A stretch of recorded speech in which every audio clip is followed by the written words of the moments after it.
श्री परमात्मने नमः।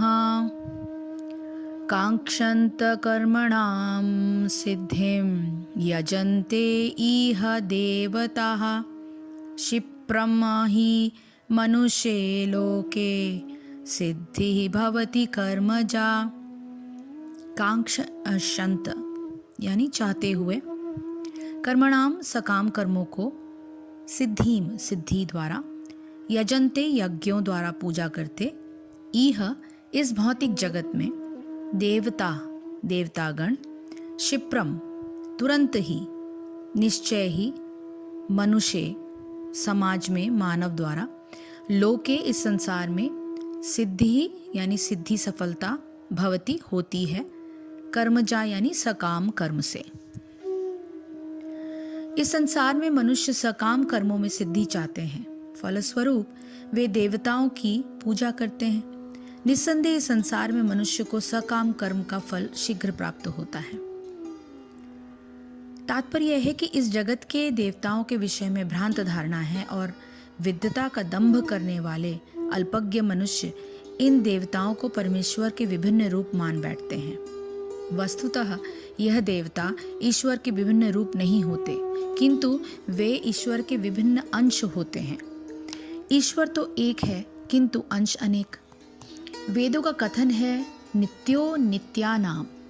ईश्वर एक है, ईश्वरः परम कृष्णः। कृष्ण ही एकमात्र परमेश्वर हैं और सभी देवताओं को इस भौतिक जगत का प्रबंध करने के लिए शक्तियां प्राप्त हैं। ये देवता जीवात्माएं हैं जो नित्य नाम है, जिन्हें विभिन्न मात्रा में भौतिक शक्ति प्राप्त है। वे कभी परमेश्वर, नारायण, विष्णु या कृष्ण के तुल्य नहीं हो सकते। जो व्यक्ति ईश्वर तथा देवताओं को एक स्तर पर सोचता है, वह नास्तिक या पाषंडी कहलाता है। यहाँ तक कि ब्रह्मा तथा शिवजी जैसे बड़े बड़े देवता भी परमेश्वर की समानता नहीं कर पाते। वास्तव में ब्रह्मा तथा शिव जैसे देवताओं द्वारा भगवान की पूजा की जाती है। तो भी आश्चर्य की बात यह है कि अनेक मूर्ख लोग मनुष्य के नेताओं की पूजा करके उन्हें अवतार मानकर करते हैं।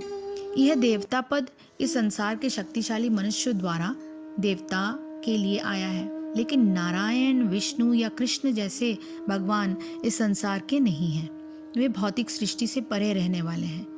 निर्विशेषवादियों के अग्रणी श्रीपाद शंकराचार्य तक मानते हैं कि नारायण या कृष्ण इस भौतिक सृष्टि से परे हैं। फिर भी मूर्ख लोग देवताओं की पूजा करते हैं, क्योंकि वे तत्काल फल चाहते हैं। उन्हें फल मिलता भी है, किंतु वे नहीं जानते कि ऐसा फल क्षणिक होता है और अल्पज्ञ मनुष्य के लिए नहीं है।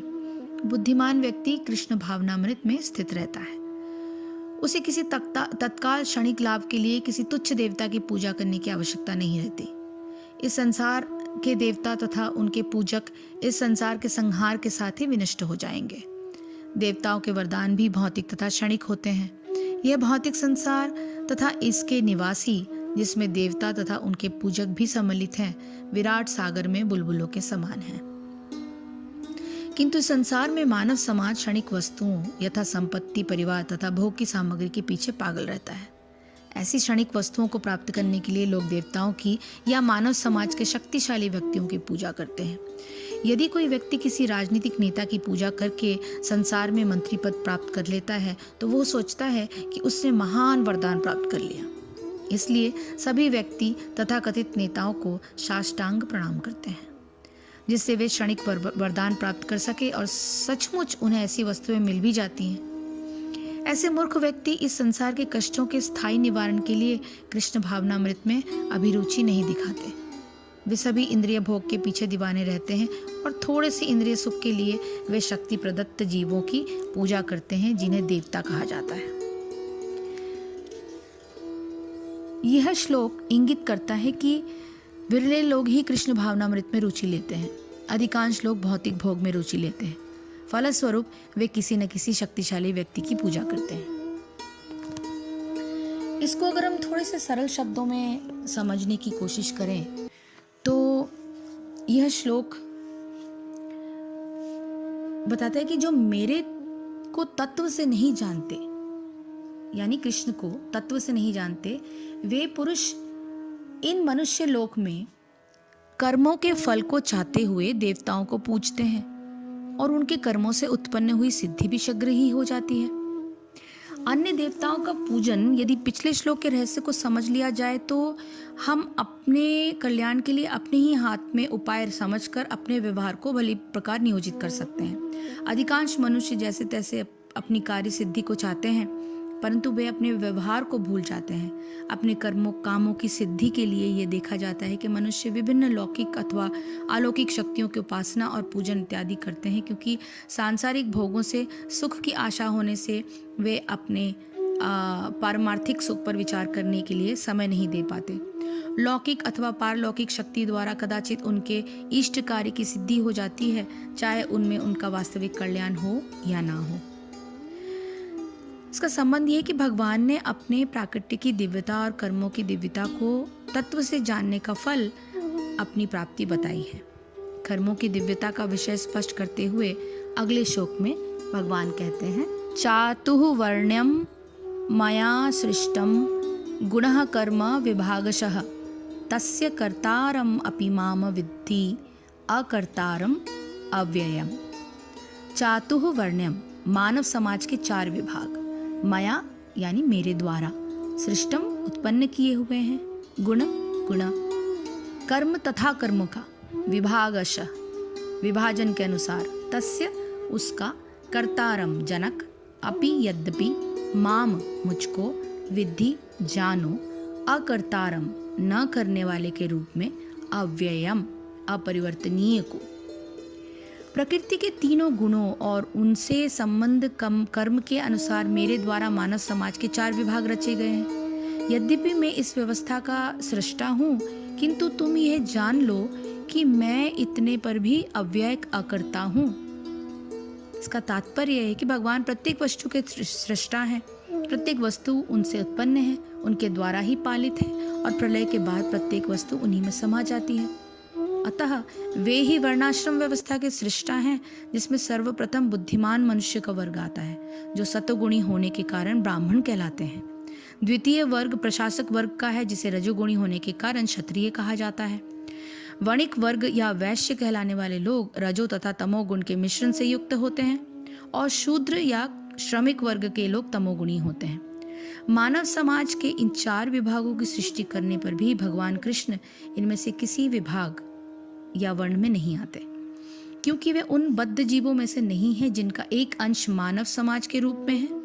मानव समाज भी किसी अन्य पशु समाज से तुल्य है, किंतु मनुष्य को पशु स्तर से ऊपर उठाने के लिए ही उपर्युक्त वर्णाश्रम की रचना की गई, जिसमें श्रमिक रूप से श्री कृष्ण भावनामृत विकसित हो सके। किसी विशेष व्यक्ति की किसी प्रकार के प्रति प्रवृत्ति का निर्धारण उसके द्वारा अर्जित प्रकृति के गुणों द्वारा किया जाता है। गुणों के अनुसार जीवन के लक्षणों का वर्णन इस ग्रंथ के 18वें अध्याय में हुआ है, किंतु कृष्ण भावना भावित व्यक्ति ब्राह्मण से बढ़कर होता है। यद्यपि गुण के अनुसार ब्राह्मण को ब्रह्मा या परम सत्य के विषय में ज्ञान होना चाहिए, किंतु उनमें से अधिकांश भगवान कृष्ण के निर्विशेष ब्रह्म स्वरूप को ही प्राप्त कर पाते हैं। किंतु जो मनुष्य ब्राह्मण के सीमित ज्ञान को लांघकर भगवान श्री कृष्ण के ज्ञान तक पहुंच जाता है, वही कृष्ण भावना भावित होता है, अर्थात वैष्णव होता है। कृष्ण भावनामृत में कृष्ण के विभिन्न अंशों यथा राम, नृसिंह, वराह आदि का ज्ञान सम्मिलित रहता है, और जिस तरह कृष्ण मानव समाज की इस चातुर्वर्ण प्रणाली से परे है, उसी तरह कृष्ण भावना भावित व्यक्ति भी इस चातुर्वर्ण प्रणाली से परे होता है। चाहे हम इसे जाति या विभाग कहें, चाहे राष्ट्र अथवा संप्रदाय। इस श्लोक को हम थोड़ा सा और अलग प्रकार से देखने की कोशिश करेंगे।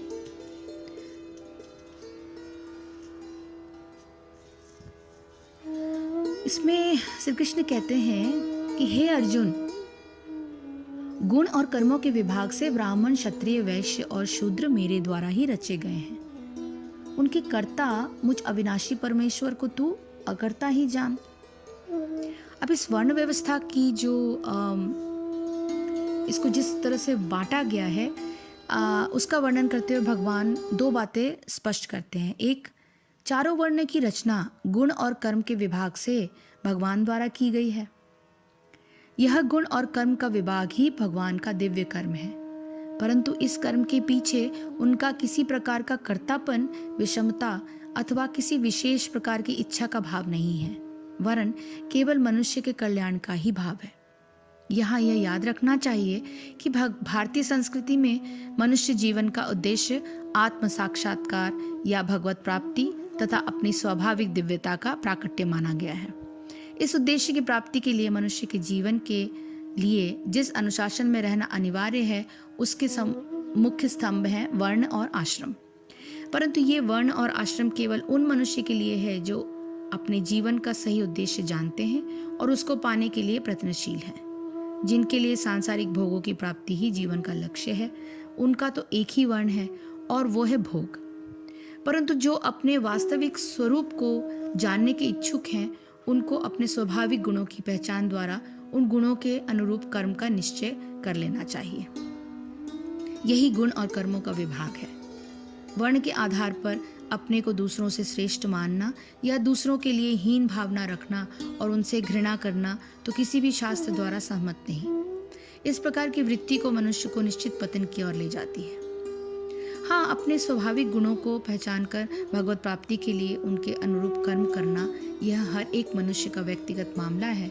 इसमें उन्हें इस प्रदर्शन की आवश्यकता नहीं है कि उसका वर्ण श्रेष्ठ है, और इस बात की आवश्यकता भी नहीं है कि वह किसी अन्य को अपने से हीन समझे या किसी अन्य व्यक्ति को अपने लिए किसी भी प्रकार की सेवा के लिए बाध्य करे। ऐसा तो हो सकता है कि एक मनुष्य अपने स्वाभाविक गुण और उन गुणों पर आधारित कर्म की पहचान करने के लिए अपनी जाति अथवा परिवार की परिस्थितियों को ध्यान में रखे, परंतु इन सब कर्मों का लक्ष्य भोगों की प्राप्ति न होकर परमार्थ की प्राप्ति होना चाहिए। उदाहरण के लिए ऐसा संभव है कि एक व्यक्ति जिसका जन्म किसी व्यापारी के घर में हुआ है, उसकी प्रवृत्ति स्वाभाविक रूप से व्यापार में ही होगी, परंतु देखने में आता है कि ये अनिवार्य नियम नहीं है। आजकल जीविका के कर्मों का विधान अधिकांश रूप से इस बात को ध्यान में रखकर किया जाता है कि कौन से कर्म अधिक आमदनी देने वाले हैं या आसानी से किए जाने वाले हैं। आत्म साक्षात्कार या परमार्थ का विचार तो इनमें दूर दूर तक नहीं आता। साधारणतया मनुष्य अपने गुण और कर्मों का निश्चय यदि जन्म के आधार पर करे तो संभव है ऐसा करना उसके लिए सरल पड़े, परंतु यह मामला है बिल्कुल व्यक्तिगत और उसके विपरीत निश्चित करने में भोग प्राप्ति, धन प्राप्ति और सुविधाओं की प्राप्ति आधार नहीं है। केवल यही सोचना आवश्यक है कि कौन से कर्म मेरे लिए स्वाभाविक हैं और उनको करने में अपने जीवन के उद्देश्य की प्राप्ति किस प्रकार शीघ्र से शीघ्र और सुगमता से कर सकता हूँ। प्रत्येक वर्ण के क्या गुण हैं वो भगवान ने 18वें अध्याय में स्पष्ट किया है। इसका संबंधी है चातुर्वर्ण्य व्यवस्था को भगवान ने अपना दिव्य कर्म बताया है, क्योंकि इसके पीछे मनुष्य के कल्याण की भावना है। यदि अपने जीवन का उद्देश्य सही समझकर मनुष्य अपने स्वभावगत गुण और कर्मों का विधान करे तो उसे सुगमता पूर्वक अपने लक्ष्य की प्राप्ति हो जाती है। अब कर्मों की दिव्यता को आगे समझाते हुए भगवान आगे के श्लोकों की व्याख्या बाद में करेंगे। यह बताते हुए भगवान आगे के श्लोकों का वर्णन करते हैं। हरे कृष्ण कृष्ण कृष्ण हरे हरे, हरे राम राम राम हरे हरे। जय श्री कृष्ण, जय गुरुदेव।